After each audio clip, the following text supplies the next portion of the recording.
hello everyone. My name's Alyssa Foster. I use she, her pronouns. I am an educational program coordinator for ACUHO-I, and I help oversee the Live-In Network, which is the host of today's webinar. And I will kick it over to our chair. Awesome. Hello, everyone. My name is Ashton Davis. I am a resident instructor at Texas State University. I'm also chair-elect of the Live-In Network for ACUHO-I. I'm very glad and excited to introduce Dr. Ryan S. Patel, who is a college psychiatrist at The Ohio State University Office of Student Life Counseling and Consultational Service, and an assistant professor of psychiatry at The Ohio State University. He's a board member, 23 to 25 term of the American College Health Association, and has served various leadership roles over the years, including chair of their mental health section, and is also a fellow of the American Psychiatric Association. Under his leadership of the 2023 ACHA Conference Planning Committee, ACHA, had the highest attended conference in its 100-plus year history. He has also participated in numerous clinical research projects, committees, programs, media, consultation, and legislative efforts regarding college mental health. His book, Mental Health for College Students, Proven Life Strategies and Expert Insights, is aimed at college students and anyone seeking to help college students. His emotionalfitness.blog quickly reached over 100,000 page views, and his life strategies for mental health programs at OSU has reached thousands of students. At this time, I'll pass it over to Dr. Patel. Thank you for that introduction, and thank you so much for having me here today. It's really great to be with you. We'll start by sharing the slides.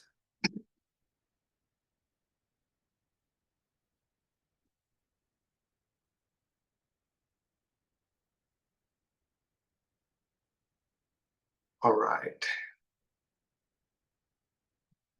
So today's program, supporting student mental health in 2025, we'll talk about trends, challenges, and strategies for campus professionals.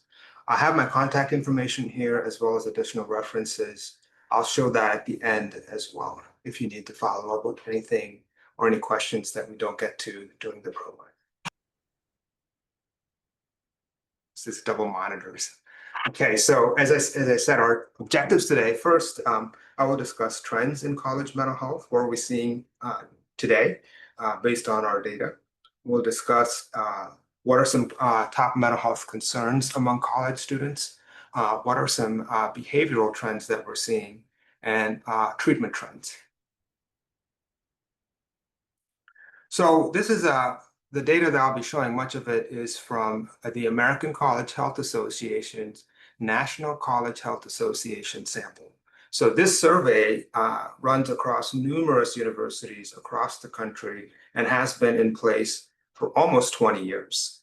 And so the survey represents, it's a representative sample of college students. So they are asked to fill out the survey once in the fall, once in the spring, and some universities have their own representative sample of the survey. So you can kind of really get a very good idea of what's been going on and over time.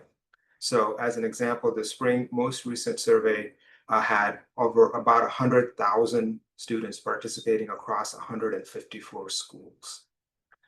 Some things to keep in mind is that this is a cross-sectional, like a snapshot in time, and that there may be different campuses and individual demographics, and some statewide consortiums are represented as a single school. So what the students are reporting, as you can see, going back to 2019 and all the way until the most recent data, this is showing until fall 2023, 2024 numbers that just came out are pretty much in line, which is about 78% of students are reporting moderate to high overall stress in the last 30 days. Students are reporting serious distress. About 21% of the students are reporting that. And on a screening tool for suicide risk, 26% of students are reporting serious risk for either suicide or suicide attempt. And so these numbers, again, you see this is fall 2023, fall 2024 is a very similar number. We're not seeing that much differences there. Relationship abuse or violence, about 12% of college students are reporting that. A big one is loneliness. And so what we're seeing is about 51% of college students are reporting feeling lonely. And so the definition of lonely is uh, not getting enough of social interaction that you need. So you may have, social connections through social media or lots of friends, but are you getting quality interaction with others that meets your emotional needs? And that's really the definition of loneliness that we're discussing here using the UCLA loneliness scale. And then 20% of students, 1 in 5, are reporting feeling isolated from others. Loneliness by race, so this is as going into spring 2024 here. 53% of college students, for the most part, what you see here is about 1 out of 2 college students across demographics are reporting feeling lonely. So what are the top 5 factors impacting academic performance? So this is data. Now we're going all the way to fall of 2024. So this is the most recent data that's available. And what we see here is that the top 5 factors that impact academic performance for college students, according to this representative sample of college students, is number 1 is stress, number 2 is anxiety, number 3 is sleep difficulties, depression, and then ADHD or attention problems. And then it's any medical condition that a student might encounter, such as cold, flu, stomach bug. Those are some common ones that are reported. And then 17% of college students report serious psychological distress. 1 out of 10 college students have engaged in self-harm. And these are the factors that the students are reporting as a barrier to their academic performance.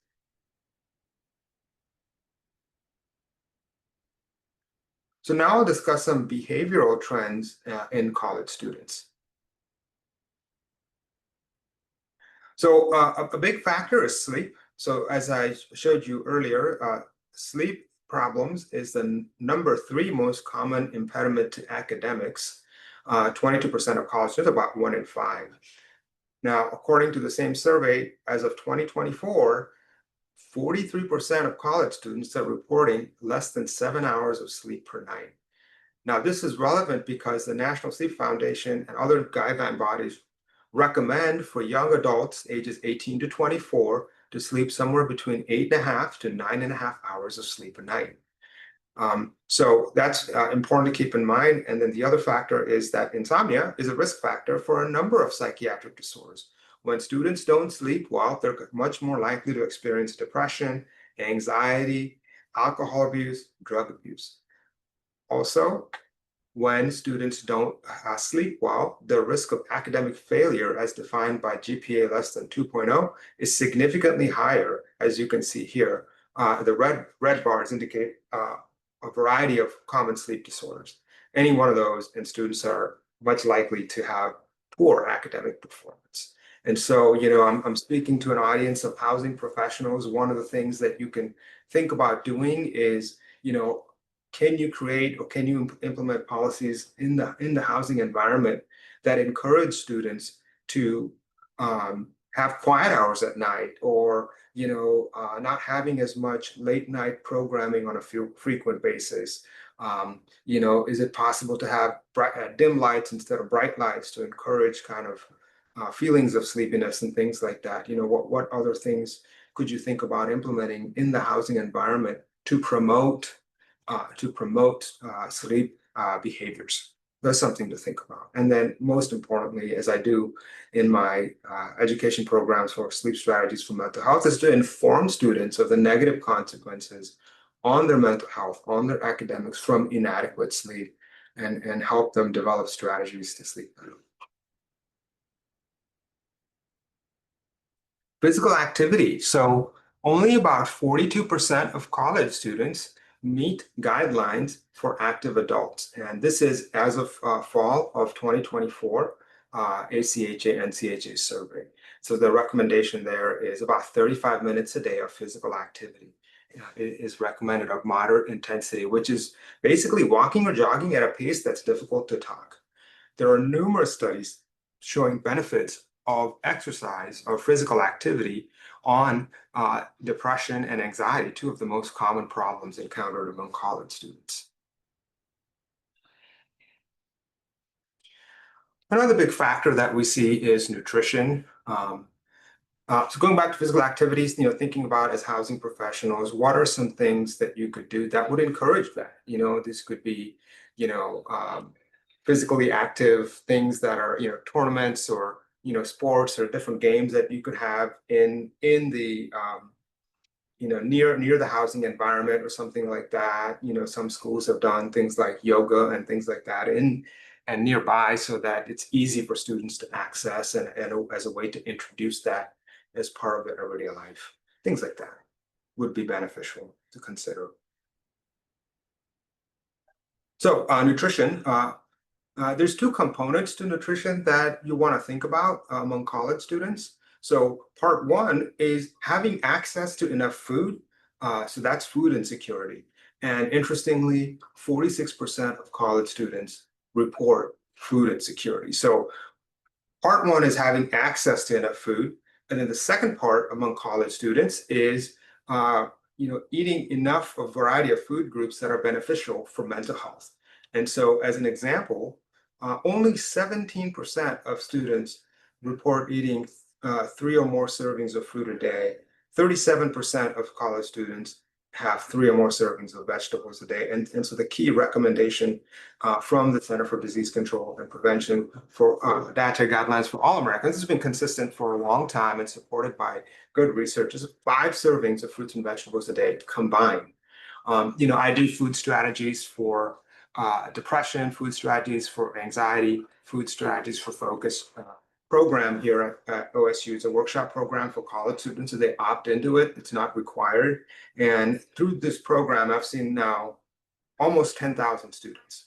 And so I present them with information and strategies to use nutrition to improve their mental health, and we have a discussion afterwards.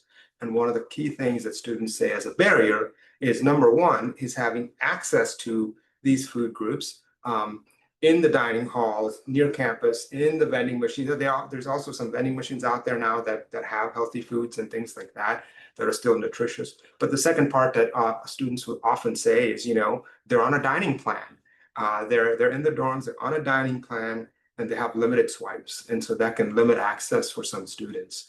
And so that's an area to investigate. And if there is food insecurity on your campus, is there a way to bring a food bank close to the housing environment so that it's easily accessible to students?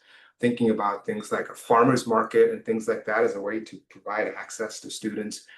There used to be a student organization here on campus, and I'm sure there are many other campuses that they get together and they plant, fruits and vegetables and things like that as a way to learn about doing that and also having access to food. So there are some ways to think about increasing access to those kinds of foods because that can benefit mental health. A big area that we see that's an area of intervention to think about in the housing environment is, the vending machines and things like that, particularly with regards to caffeinated beverages and energy drinks. And the reason for that is that caffeine has an effect on anxiety, a direct effect on anxiety. Caffeine has an effect on sleep quality. And we discussed how anxiety is one of the top problems among college students. Sleep, quality sleep is also a big problem among college students. And one of the ways that you can improve the quality of sleep among college students is by, thinking about, limiting access to high caffeinated beverages and things like that. So a great example here at Ohio State is, there's a vending machine here. So the building that I'm in, half of the building is residents, the dorms. And there's a couple of vending machines on various floors. But what they've done here is, so used to be that vending machine was mostly, things like energy drinks and so caffeinated sodas and things like that. And then what they've done is instead of that, we've changed that to having options like non-caffeinated beverages, water and mineral water and things like that. And there's some sodas and some energy drinks. So, just completely flipping that around so that there's plenty of options, not just, caffeinated beverages. And so that's a very useful and easy way that you can think about improving the choices that the students have that can directly impact their mental health. Other factors, 1 out of 3 college students use nicotine. 1 out of 5 college students are using cannabis, and 70%, almost 3 out of 4 college students are using alcohol. So this is all from the most recent American College Health Association's National College Health Assessment of College Students. Lastly, at least 25 studies, including 5 different clinical trials, one of them that I just completed here at Ohio State with our team, showing improvement in depression by improving nutrition, which is basically fruit, vegetable, and protein, and trying to hit that at least 5 servings a day. I tell students every 1 extra serving that you can get is a step in the right direction for your physical and mental health. So it's a way to think about that. You may not hit that every day. I know I don't, but every day that you get close to that number, you're taking a step in a positive direction for your health. A big area here is, and I just presented yesterday at the statewide consortium here in Ohio to our universities, is with regards to digital wellness. So a trend that we see is, you see the left here, this is a survey done by Deloitte, and what they found is that technology use for entertainment, so this is not classwork, this is not homework, this is optional technology use for entertainment. College students are spending on average 6 hours a day. And you can see in that chart the various forms of technology that college students are using. And this is the most among other age groups, right? This is the most that we see. And there's at least been 3 other surveys that also support the same finding. So we have a pretty good feel that this is about what most college students are doing. Now, the figure on the right that you see here is this, this figure here. And what it's showing you basically is that when you have technology used for entertainment or discretionary screen time, once you exceed that first hour, every additional hour of discretionary screen time actually has a negative effect on mental well-being. And so that's a very important thing to keep in mind. So how can we educate our students to, think about using technology in a responsible way, set a budget. I tell students, I want you, your ability to think and learn and process information is limited. Okay, it's this one can right here. Okay, you can spend all of that on entertainment, and what's left you can do for classwork, or you can do your classwork and homework, and what's left, some of that you use for entertainment. You want to make sure you do the work before the reward. Part 1. Part 2 is that by setting a budget of 1 hour of your screen time per day, for discretionary screen time, what that will do is it will force you to think about what is it that you actually enjoy doing when it comes to technology and entertainment. Try to do that, right? And also it will force you to think about, like, are you just doing some things like mindless scrolling or just walking around scrolling on your phone just because there's some time to kill, and try to reduce some of those things. It will also help the students become more mindful about their technology use. How do you feel before, during, and after using certain apps, or going on certain websites, or playing certain video games, or whatever it is that you're doing? And then, make that connection between the use of those things and the effect on their mental health. So that's a significant area. Digital wellness has positive effects on, I just showed you overall mental well-being, but a lot of research shows improving that reducing screen time actually has benefits for depression, for anxiety, for sleep, and for feelings of stress. The big major problems that our students are facing these days. And again, it's not an all or nothing concept. For every day that you get close to that number, as opposed to not even being aware of how much you're using or just using it just because, it's a step in the right direction. And I encourage you to think about like, hey, there may be times where you might be able to consume more of it, and there may be times where you might be able to consume less of it. And can you kind of think of it like that? You're on vacation, you're on break, those kinds of things. Maybe those are the times that you can do more of that and not have a negative effect on your life. When things are busy, you have a lot of work to do, or you've got social activities and obligations. Maybe those are times that you think about not doing as much of technology use. You have lots of homework, your brain is already taxed. Maybe taxing your brain more by doing technology may not be the most beneficial thing. Lastly, I encourage students to think about it like this. If you set a budget of that hour, it's going to force you to find other ways of engaging in self-care, find other ways of engaging with others and enjoying life in non-technology ways. So it can help you kind of develop a better life balance. So the other major trend that we're seeing, and it's really accelerating very, very rapidly, is AI for mental health. In fact, there was a recent study done by the Harvard Business Review, updated here in just 2025.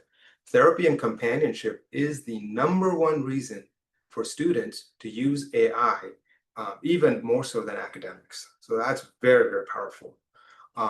Other factors that we see in terms of trends that are affecting college students is feeling impacted from current events, politics, and the economic climate. Some of those are direct effects. Others is because our students are just so much more technologically hyper-connected. And so what that has done is they kind of feel the pain or distress from these world events quite a bit.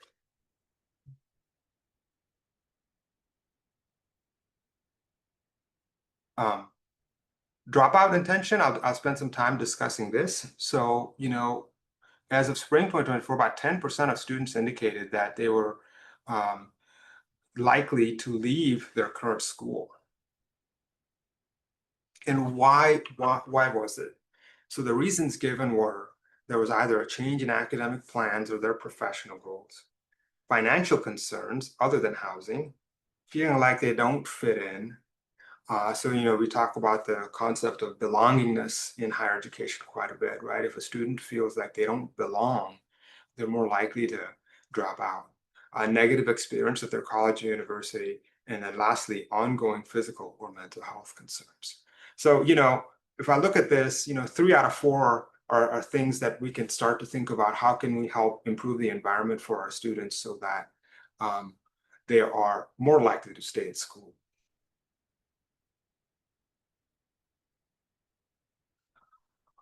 This is a breakdown of demographics among students intending to drop out. And as you see here, the top 2 are if you're Native American or Native Alaskan, or if you identify as Black or African American.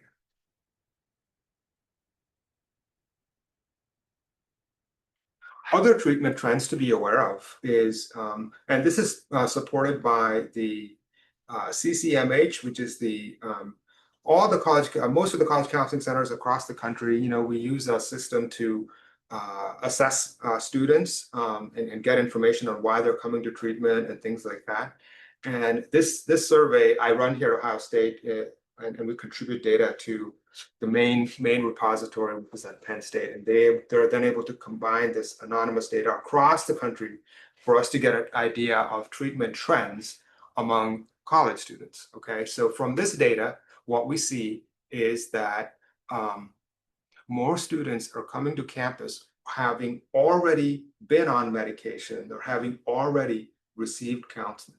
And the key point here to understand is that,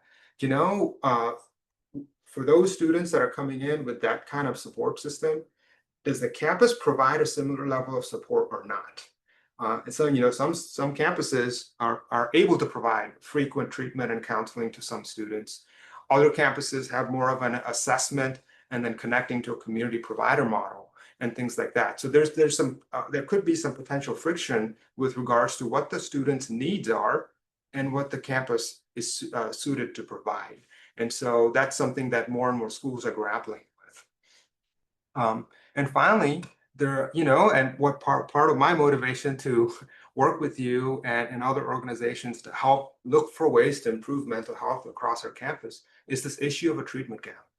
What that means is that less than half the students struggling with mental health are receiving treatment. Mental health on campus is a widespread and a campus-wide problem beyond the capability of any one office to completely manage. This is why a major treatment trend across the country is to think about what's called a whole campus approach, that everyone has a role in the mental health of our students. Faculty, staff, disability services, housing professionals, everybody, right? So what can we do? What can you do to contribute to benefit the mental health of students? And I tried to provide some examples of that, right? To each in our own way. We're not all mental health professionals, nor is that necessary, because there are many factors that affect mental health, and there are things that can be done at a system level, at a collaborative level, and things like that. And that's really where the puck is heading, and it's already there on many campuses. There are so many students struggling, and there's no one office. You're not going to hire your way out of that, right? There's no one office that's going to be able to do that. It's a widespread public health problem, and that requires a widespread campus-wide approach. And as I mentioned this earlier, and I'll say it again, students are turning to AI for mental health support, and so that can be beneficial and that can be problematic. So we just completed a national study looking at digital wellness and AI trends across the country with regards to college students. And what we learned is there's some problematic ways of using AI that for mental health that are not so helpful. And there are some beneficial ways of using AI for mental health that could be promising. And so be aware that students are doing that, and not all of those ways are helpful. Some of those could be harmful, and that the field is evolving quite rapidly.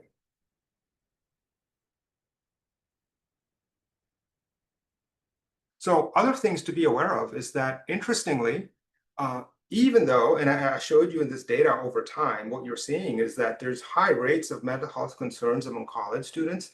Even though that's happening, at the same time, one of the findings that we're seeing is that there are fewer students coming to the counseling center. And we don't fully understand why that is. Are they receiving that treatment now through telehealth?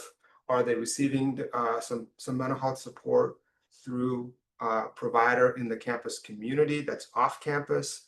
We don't really understand or fully know that, but that is something we're seeing, is that fewer students presenting to counseling centers, yet there's more students with mental health concerns. So that's the point, the second line there, which is that students seeking treatment is actually increasing. Students are also increasingly seeking support from a variety of campus offices. Just because a student has mental health concerns, they may not necessarily show up at the counseling center or want to go to the counseling center. Perhaps they might show up in wellness coaching, or they might show up in discussions with the RA, in the housing environment. They may be discussing some of these things with their academic advisor and things like that. So a variety of different environments where students are seeking that support. Students are also, as I mentioned, increasingly using telehealth for both community and local providers to receive mental health care. And that's becoming more and more of an accepted practice. There's a number of studies showing for a variety of mental health conditions that receiving care through telehealth is just as good as receiving care in person. Now, there's some regional differences with regards to students' preferences. Some campuses find that their students they prefer to see somebody in person. Other campuses, their students tend to prefer to see somebody by telehealth. So there's definitely some differences, school by school, and regional differences as well. Another trend to be aware of is more and more schools are reporting usage of some sort of third-party vendor for mental health treatment, whether that's psychiatry, whether that's counseling, whether that's peer support, whether that's emotional or wellness coaching, or after-hours crisis lines. So looking at a survey of about nearly 1,000 universities in the Association for Counseling Center Director and CCMH, actually I think it's in the CCMH report, Center for College Mental Health report, 39% of schools report using some sort of a third-party service. So that is also becoming a sort of an industry trend in higher education. Finally, schools are increasingly offering large-scale technology solutions to benefit all students. And examples of that are things like Together All, Silver Cloud, Flourish AI, Tau, WISA, right? These are some names I just want you to be familiar with that you may see. Protocol is one that you see in the housing environment often. So another trend that's emerging is a whole campus approach. So every different units trying to support students in their own way. Okay. And then the second part is usage of third-party vendors. And then the third part is trying to do something, provide some kind of service that benefits every student. Okay. Do you have something that benefits every student, and then specialized treatment for some that need it? And so that's kind of where things are going using this whole campus approach. So now I'll discuss some strategies for housing professionals. So first, I thank you for attending this program, and I encourage you to continue to, become more informed of what's going on and what are some successful strategies. So the ACUHO-I annual meeting is coming up. I'm part of the faculty of the Behavioral Wellness Institute. That's an example of ways that we're trying to inform housing professionals about strategies to improve mental health on campus. So understand that due to the sheer scale of the problem, campus mental health is requiring a whole campus approach, that everyone has a role on campus mental health, including housing professionals. Second part is, consider and think about what kind of programming you can provide, specifically in key problem areas that support a variety of mental health concerns. So I discussed how, if you can do programming and create some policies and systems, strategies to improve the sleep of students in the housing environment, you're going to help every aspect of their mental health. I discussed how implementing educational as well as interventional strategies to improve nutrition in the housing environment can have benefits on many aspects of mental health, like physical activity, some similar social supports of decreasing loneliness can help reduce perhaps unhealthy technology use, right? Can help students become more active and have many other positive benefits for mental health in particular. I talked about the importance of digital wellness, and then of course, AOD or substance use programming, if that's a problem that you're seeing specifically in your housing settings. But these are what's called transdiagnostic approaches to improve mental health, meaning that if you address, these programs or these strategies, you can benefit a variety of mental health problems, and especially those top 5 that I mentioned. So I mentioned how schools are increasingly offering large-scale technology support to benefit all students at any time. The extension of that is that there are some schools and increasingly more and more schools that are thinking about these large-scale programs that are offered just by the housing professionals. Okay, so for example, there are some schools that are implementing some of these programs for students that are in the dorm, right? So they have access to these programs because it was the housing directors that brought in this program for students. So that's increasingly happening. So even if your whole campus is not involved in delivering this population level large scale technology solution, you may want to consider that based on the specific needs of the thousands of students that may be in the housing environment. So that's a thing that we're seeing. Another thing that we're seeing, more and more campuses are becoming more involved in having this protocol, which is after hours on call service for a student in mental health crisis. And they talk to a counselor, and then the counselor will connect the student to either on campus or emergency or community resource, depending on what's going on with the student. And then finally, bystander intervention training. So, whether you're RA or housing staff and things like that, learning about how to support a student in distress and get them connected to a right resource, whether that's on campus, emergency resource, or a community partner. And that is through programs like QPR, question persuade, refer, mental health first aid are two examples of those types of programming.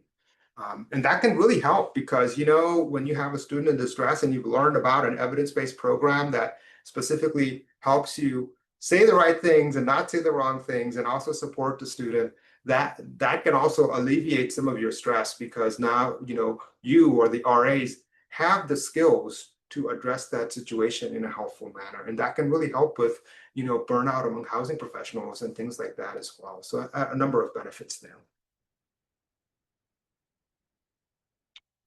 And then, you know, another strategy to think about is, you know, developing liaison relationships with on-campus counseling, wellness services, mental health student organizations, and more importantly, having those folks come and provide programming and time in the housing environment. You know, so the student doesn't have to go from the dorm to another part of campus. Can you bring a sample of that to the housing environment? So now the student can get a little bit of that, and if they like it or they benefit from it, they can do more of it, and they will feel that, okay, it's worthwhile for me to take the extra step and walk across campus to the counseling center or to the wellness center or to the student organization that's meeting over there, you know, that I really had connected with and things like that, right? So that's kind of the idea is, can you bring those things occasionally to the housing environment so that it makes it easy for the student to access that? And then if they like it, they can continue that going forward. So it becomes a gateway for a whole campus and collaborative approach. And then, you know, another important thing is ensure that the entire team in the housing ecosystem is familiar with the resources in and around your campus, and also how to effectively connect students to those resources. So that's another important thing, you know, that just because there's a counseling center doesn't mean that that's what the student needs, right? Maybe there's a specific protocol procedure to get the student to the appropriate resource and things like that. And so becoming familiar with that is also beneficial. So I discussed a number of strategies that are beneficial, key pillars to improve mental health, proven techniques to improve mental health. And so I put all those together in a book. It's called Mental Health for College Students. It's available on Amazon. There's a QR code. And then the second part of that is my emotional fitness blog. So if you go over there, it's free. You put in your email, and once a month, I look at some research that can improve mental health, a practical strategy that can be applied either by the reader or by the student. And so things that students can do in their everyday lives to improve mental health. So I make that available. My follow-up information, here's my email if you would like to follow up on anything after this program. And then My Flourish AI is an example of one of the AI programs that I'm working with to help try to create an AI that is beneficial for mental health. And then with that, we'll have some time, I think, for questions or comments. I guess I'll stop share at this time. So if you want to raise your hand, I can unmute you, or I can ask the questions. There were a couple questions submitted in the Q&A, and I can start with those. Does the study survey mention any direct AI services students are using for mental health, example, ChatGPT, et cetera? Yeah, so, and that's some of the problematic things that we're seeing is that many students are turning to like ChatGPT on their phone, or just that, browser, Gemini, Perplexity, these kinds of things, just for almost like a counseling type support.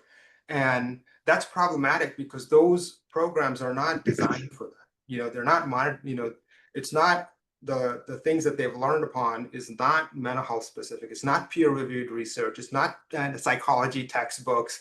There's no a protocol to recognize, crisis language, and then you immediately intervene and connect the student to emergency resources and things like that. There's privacy concerns, there's safety data protection concerns, all kinds of other problems. And so interestingly and scarily, those are the kinds of programs that students are mostly using when there are actually mental health specific AI programs that could be beneficial and are promising to support student mental health because they're designed for that. They've learned from evidence-based psychology and peer-reviewed research, and there is safety and privacy and crisis management already baked in. Now, that's a very different thing. And that's, that's not something that students are using as commonly. They're just going to ChatGPT and Gemini and things like that. And that's the problematic thing, because they don't know that there are these actual vetted sources there. Another one was submitted, and it's kind of along the AI, so I'm jumping around in the questions, but have on-campus counseling services suffered due to AI availability or impartiality? A couple of interesting things. So what we're seeing, and I've read some anecdotal case reports where what students and young people are saying specifically is, I'm going to my counselor less for financial reasons and things like that, and I'm chatting with the AI. And so some students are doing that. We think the other thing that has happened is that because there are more telehealth providers now, and the insurance billing for telehealth and coverage for telehealth is now an industry standard, that students are able to access telehealth services at a rate that they could not before. And so that's another place that we're seeing students more readily go to. However, the treatment gap is still there. About half the students are still not receiving any kind of treatment. I like this question. Is there research existing or in progress around offering embedded therapists in the residence halls? So that is a number of schools have that. I don't know that there's specific outcomes specific to residence halls, but there's definitely research out there supporting numerous benefits of having embedded counselors in a variety of settings. And we, for example, here at Ohio State have an embedded counselor in residence hall, and that has helped significantly improve both treatment and prevention programming and access to care. Another question, what can be done to support and address those high numbers of student distress for Black, Indigenous, people of color students? Yeah, and so this is so interesting, and this was a finding that we were not expecting. Okay, so there was a study done specifically at UCLA, I think it was, and then there have been some other follow-up studies on this. And what was found is actually marginalized populations are more likely to engage in mental health treatment if that treatment is A, through telehealth, B, is free, and C, if it's technology supported. So telehealth or technology supported. So whether that's some of the vendors that I mentioned, or through a telecounseling or telepsychiatry. And so that was an interesting finding we were not expecting, but it's a thing. It's a thing. So that's definitely one thing to think about. Another strategy that schools have done is that they will have counselors of specific identities that do targeted outreach for specific populations and things like that. Now, one of the challenges with that is, you think about the federal legislation and the Dear Colleague letter and things like that, where the legal environment is specifically discussing that, you can't do things that exclude students, that you have to do things that are inclusive of students. And so that's a kind of a challenging area at this time. And that's where, if that is paired with, we have programming or services or large scale technology that has benefits for all students. Okay, so we have something that every student can access. That makes it easier to then do specialized treatment, because now you're doing something for everyone and providing specialized treatment for some. And so that dual approach can, I think, be a very promising effort. Follow-up question to the residence hall counselors at OSU specifically, is that in residence hall counselor a live-in professional or just have their office in a residence hall? Yeah, so that counselor is a staff member of our department, and they spend most of their office hours in the residence hall. So they're not a live-in professional, but that's where they spend most of their time. They're also, the reason why they're connected with our department is, It's one counselor and we have thousands of students, and so we want to make sure that that counselor can then connect the students that they're not able to see because their schedule is full with other counselors in our department. And so that connection also is beneficial to have that backup and extra support. And also because they're connected with our department, they are more aware of this entire system of care that's available in and around our community so that the students can get the appropriate treatment and get connected for appropriate resources. Have there been efforts across academia that have used AI as a conduit to reaching out to students by using it for its impartiality, that then making it an effort to follow up using telehealth? Yes, yes. And so there are actually a number of programs, some of those I listed earlier, where what they do is that it's there are a couple ways of looking at it. Okay, one way is I'll give you an example. So Headspace. Okay, Headspace. It's a meditation app. It's very popular among college students, heavily research-based. But within Headspace, there is an option where you can chat. You can chat. It's an AI chat support. At the same time, if you need more, they can. I don't know if that one can, but there's another program. It's called Silver Cloud. It's an AI-based mental health support program. And with that one, if you need additional support, they will either connect you to campus resources or they will connect you with telehealth providers. MyFlourish AI is a very similar thing where it's an AI-based mental health support designed to help you get better connected with your environment, daily life skills, in the moment coping, but also connect you with campus resources if that is what you need.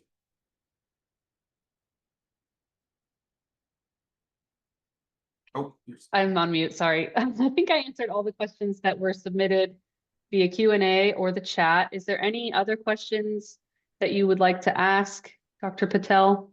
Feel free to type them in the chat or the Q&A, or just raise your hand and I can unmute you.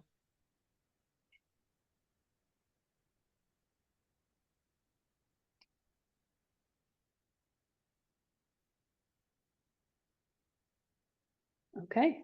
Well, if there are any questions that you think of later, feel free to email me or Dr. Patel. Thank you for coming and have a great rest of your day. And thank you, Dr. Patel. I appreciate your help. Thank you for having me. I hope you found this program useful. I'm happy to come back if you need me to. We're all in this together.